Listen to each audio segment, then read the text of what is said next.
Hi friends, welcome back to Anvik YouTube channel. ಇವತ್ತು ನಾವು ಈಸಿಯಾಗಿ ಕಾಯಿ ಬರ್ಫಿ ಹೇಗೆ ಮಾಡೋದು ಅಂತ ನೋಡೋಣ. ಅದಕ್ಕೆ ಏನೇನು ಸಾಮಗ್ರಿಗಳು ಬೇಕು ಅಂದರೆ 2 ಕಪ್ಪು ಹಸಿ ತೆಂಗಿನಕಾಯಿ ತುರಿ, ಅರ್ಧ ಕಪ್ಪು ಫ್ರೆಶ್ ಕ್ರೀಮ್, 1 ಕಪ್ ಅಷ್ಟು ಸಕ್ಕರೆ, 1 to 3 ಸ್ಪೂನ್ಸ್ ಅಷ್ಟು ಪೌಡರ್ ಶುಗರ್, ಒಂದು ಸ್ವಲ್ಪ ತುಪ್ಪ, ಹಾಗೆ 1 ಇಂಚಷ್ಟು ಏಲಕ್ಕಿ ಪುಡಿ. ಫಸ್ಟ್ ಒಂದು ಪ್ಯಾನ್ ತಗೊಳ್ಳೋಣ ನಾವು. ಹಾಗೆ ಒಲೆನ ಮೀಡಿಯಂ ಫ್ಲೇಮ್ಗೆ ಇಡೋಣ, ಹೈ ಫ್ಲೇಮ್ಗಂತೂ ಇಡಲೇಬೇಡಿ. ಇವಾಗ ನಾವು 2 ಕಪ್ ಕಾಯಿ ತುರಿ ಏನಿದೆ ಅದನ್ನ ನಾವು ಹಾಕೊಂಡು ಹುರ್ಕೊಳ್ಳೋಣ. ಮರಿಬೇಡಿ, ಲೋ ಫ್ಲೇಮ್ ಅಲ್ಲೇ ಇರ್ಲಿ ಅಂಡ್ ನೀವು ಕೈ ಆಡಿಸ್ತಾನೆ ಇರಬೇಕು ಕಂಟಿನ್ಯೂಸ್ ಆಗಿ. ಇವಾಗ ಇದ್ರ ಜೊತೆನೆ ನಾವು ಇವಾಗ ಶುಗರ್ ಕೂಡ ಆಡ್ ಮಾಡ್ಕೊಳ್ಳೋಣ. ಹಾಗೆ ನಾವು ಫ್ರೆಶ್ ಕ್ರೀಮ್ ಕೂಡ ಇದಕ್ಕೆ ಆಡ್ ಮಾಡೋಣ. ಇವಾಗಲೇ ಚೆನ್ನಾಗಿ ಕೈ ಆಡಿಸ್ತಾ ಇರಿ, ತಳ್ಳಾಡಿಯಾಗಿ ಬಿಡಬೇಡಿ, ಇಲ್ಲಾಂದರೆ ಅದು ಸೀದೋಗುತ್ತೆ. ಇವಾಗ ಇದಕ್ಕೆ ನಾವು ಏಲಕ್ಕಿ ಪುಡಿ ಆ್ಯಡ್ ಮಾಡೋಣ. ಯೂಶಲಿ ಎಲ್ಲ ಸ್ವೀಟ್ಗೂ ಏಲಕ್ಕಿ ಪುಡಿನ ಆ್ಯಡ್ ಮಾಡ್ತಾರೆ.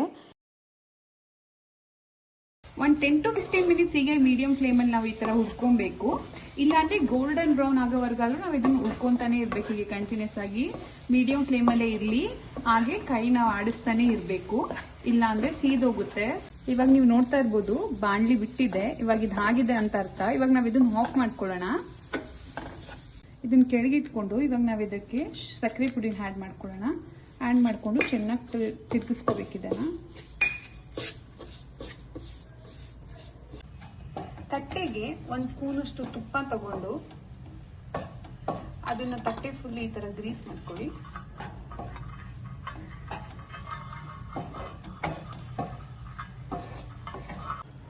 ಈಗ ನಾವು ತುಪ್ಪ ಸವರಿದ ತಟ್ಟೆಗೆ ಇದನ್ನ ಆ್ಯಡ್ ಮಾಡ್ಕೊಳ್ಳೋಣ. ಇದನ್ನ ನಾವು ಈವನ್ ಆಗಿ ಪ್ಲೇಟ್ ಫುಲ್ಲು ಸ್ಪ್ರೆಡ್ ಮಾಡೋಣ.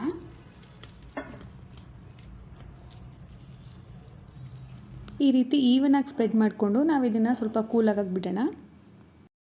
ಇದು ಚೆನ್ನಾಗಿ ಕೂಲ್ ಆಗಿದೆ. ಇವಾಗ ನಾವು ಇದನ್ನು ಯಾವ ಶೇಪಿಗೆ ಬೇಕೋ ಆ ರೀತಿ ನಾವು ಇದನ್ನೆಲ್ಲ ಕಟ್ ಮಾಡ್ಕೊಳ್ಳೋಣ.